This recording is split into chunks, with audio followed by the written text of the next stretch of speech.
Hello guys, இன்றைக்கி நம்ம ஒரு சூப்பரான ரெசிபி தான் பார்க்க போகிறோம். எறா கிரேவி, அதுக்கப்புறம் தேங்காய் பால் சாதம் வச்சு இன்றைக்கி சமைக்க போகிறோம். ஸோ இதுக்கு தேவையான இன்க்ரீடியன்ட்ஸ் என்னென்னா வெங்காயம் ஒரு 2 பெரிய வெங்காயம் எடுத்துக்கோங்க.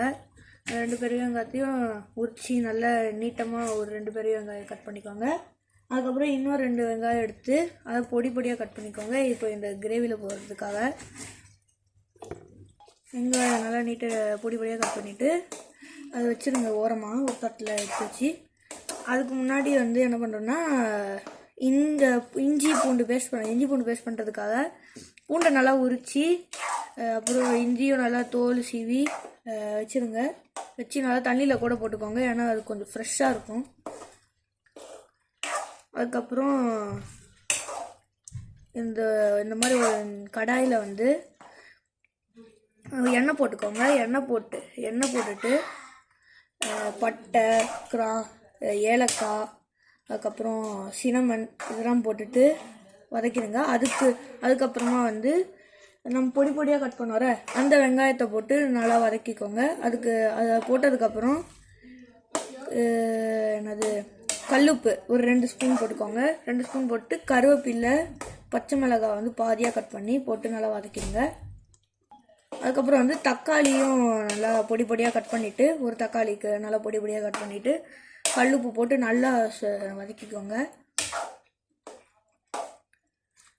இப்போது இதோட சில்லி பார்த்தீங்கன்னா, க்ரீன் சில்லி பார்த்தீங்கன்னா அந்த மேலே இருக்க கிராம்பு எடுத்துட்டு அந்த இது எடுத்துட்டு ஒரு பாதியாக கட் பண்ணிக்கோங்க. பாதியாக கட் பண்ணிவிட்டு நல்லா வச்சுக்கோங்க. அதுக்கப்புறம் எறா பார்த்தீங்கன்னா, எறா நல்லா க்ளீன் பண்ணிக்கோங்க. தோலெல்லாம் உரித்து க்ளீன் பண்ணிவிட்டு என்ன சொல்கிறது, எறா மசாலா போட்டுட்டு அதுக்கப்புறம் தயிரையும் போட்டு நல்லா மிக்ஸ் பண்ணி ஊற வச்சுக்கோங்க. ஒரு தட்டு போட்டு மூடி ஒரு 1/2 hour அந்த மாதிரி கூட ஊறட்டும். அது எனக்கு சரியாக டைமிங் தெரில. அப்புறம் உருளைக்கிழங்கு இப்போ எறா கம்மியாக இருந்தால் எப்படி அட்ஜஸ்ட் பண்ணுறதுன்னு தெரியாத நிறைய பேருக்கு. அதனால உருளைக்கிழங்கு பீஸாக கட் பண்ணி நல்லா போட்டுக்கோங்க. ஏன்னா இப்போ உருளைக்கிழங்கு நான் எதுக்கு போட்டேன்னா, எறா கம்மியாகிடுச்சு கொஞ்சம். அதுக்கப்புறம் இந்த மசாலா இருக்குதுல்ல, இப்போ நம்ம வதக்கிட்டு இருந்தோம் அதில் நல்லா மஞ்சத்தூள் போட்டுக்கோங்க. பார்த்தீங்கன்னா தண்ணி ஊற்றிக்கோங்க. தண்ணி ஊற்றிட்டு அப்புறம் மறுபடியும் ஒரு கொஞ்சம் 2 இவ்வளோ ஒரு பிஞ்ச் அந்த மாதிரி கல்லுப்பு போட்டு தண்ணி ஊற்றிட்டு அப்புறம் மிளகாத்தூள் போட்டுக்கோங்க. மிளகாத்தூள் போட்டு நல்லா கொஞ்சோண்டு லேசாக ஒரு வதக்கிற மாதிரி லைட்டாக பண்ணிவிட்டு தட்டு போட்டு மூடிடுங்க. இப்போ பாருங்கள், பூண்டு இஞ்சிலாம் நல்லா தண்ணியிலேருந்து நல்லா ஃப்ரெஷ்ஷாக இருக்குது. நல்ல பூண்டு. இப்போ நாங்கள் அதர் கண்ட்ரியில் இருக்கிறதுனால எங்களுக்கு சைனீஸ் பூண்டு கிடைக்குது. ஆனால் இப்போ அதனால் நம்ம ஊரில் இந்தியாவில் கிடைக்கிற பூண்டு, பெரிய பூண்டு கூட நீங்கள் வாங்கி உரித்து நல்லா வச்சுக்கோங்க.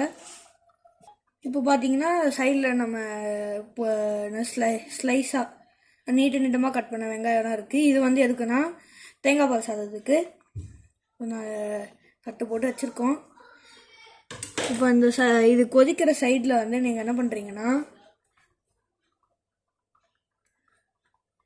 அரிசி நல்லா தண்ணி போட்டு வச்சுக்கோங்க. தண்ணி போட்டு ஊற வச்சுக்கோங்க.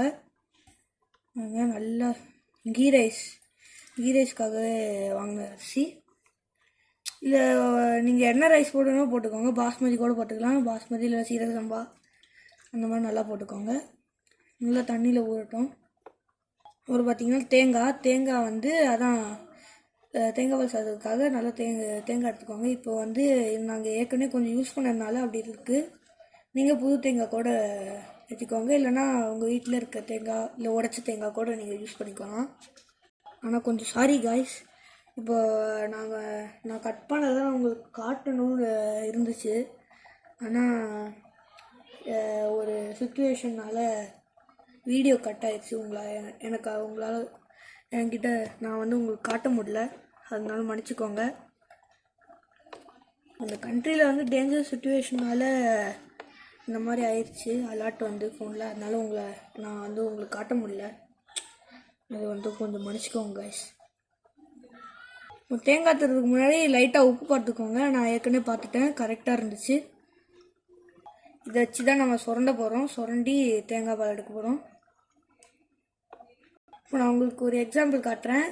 இந்த மாதிரி தான் நல்லா இருக்கணும், நல்லா பொடியாக இருக்கணும். இப்போதான் தேங்காய் பால் எடுக்க ரொம்ப ஈஸியாக இருக்கணும். இப்போ நம்ம கொஞ்சம் கலரி விட்டுக்கலாம். சூடாக இருக்கணும்னு பார்த்து எடுங்க. இந்த மாதிரி கருத்துணி எதாச்சும் எடுங்க. பயங்கர சூடு, வெயில் காலம் நல்லா சூடாக இருக்கும். நல்ல இதுவாக இருக்கு. கொஞ்சம் மடக்கிப்போம், எடுப்போம். பார்த்தீங்கன்னா நல்லா கொதிக்குது.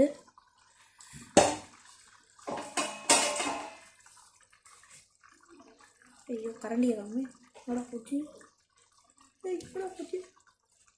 அடே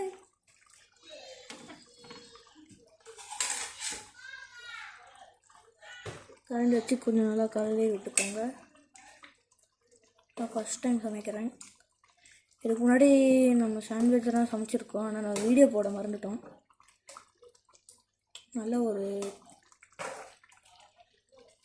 கொஞ்சம் கலரி விட்டுக்கோங்க. அப்போ தான் எப்போ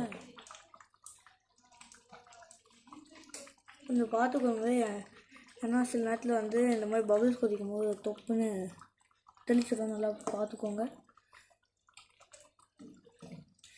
நம்ம இதுக்கு முன்னாடி நிறைய நூடுல்ஸ் சாண்ட்விச் தான் பண்ணியிருக்கோம், ஆனால் வீடியோ எடுக்க மறந்துட்டோம். அடுத்த வாட்டி நான் போட்டேன்னா உங்களுக்கு காட்டுறேன். நல்லா கலரிக்கோங்க. பாருங்கள், நல்ல குழம்பு கிரேவின்னு நினச்சேன், ஆனால் அம்மா தண்ணி ஊற்றிட்டாங்க. அப்புறம் கேட்டால் தான் குழம்பு. பரவாயில்ல, நல்ல ஒரு குழம்பு கண்டிச்சு தான் இருக்குது.